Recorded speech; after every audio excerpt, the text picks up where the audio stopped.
Guys আজকে Maggi challenge করবো। 7 মিনিটের মধ্যে যে আগে বানাতে আর যে ভালো টেস্ট করতে পারবে তাকে আমি এই 100 টাকা পুরস্কার দেবো। পায়েলকে দুটো ডিম দিয়ে দিলাম, নাটা ভাইকে দুটো ডিম ধরিয়ে দিয়ে মোবাইলে টাইমার চালু করে দিলাম। পায়েল ঘরে বানাবে, নাটা ভাই বলছে আমি বাইরে বানাবো।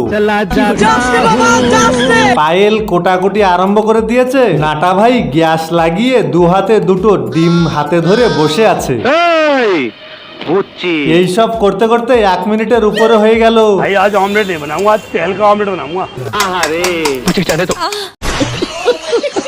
নাটা ভাই আমার যে স্পিডে বানাচ্ছে মনে হচ্ছে ইন্ডিয়া পাকিস্তানের আবার যুদ্ধ হবে।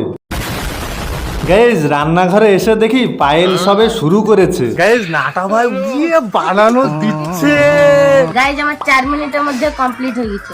আমার 6 মিনিটের মধ্যে কম। Bye bye. এটা হলো নাটা ভাইয়ের, এটা হলো পায়েলের। ম্যাগি গুলো নিয়ে বেরিয়ে পড়লাম গুড্ডি বুনুর কাছে, ও খেয়ে আজকে রিভিউ দেবে। এইটার টেস্ট ভালো হয়েছে। নাটা ভাই আমার টাইমে জিতেছে, পায়েল আমাদের টেস্টে জিতেছে। ওদের দুজনকে 50 টাকা করে ধরিয়ে দিয়ে আজকে মিনি ব্লগটা এখানেই শেষ করলাম।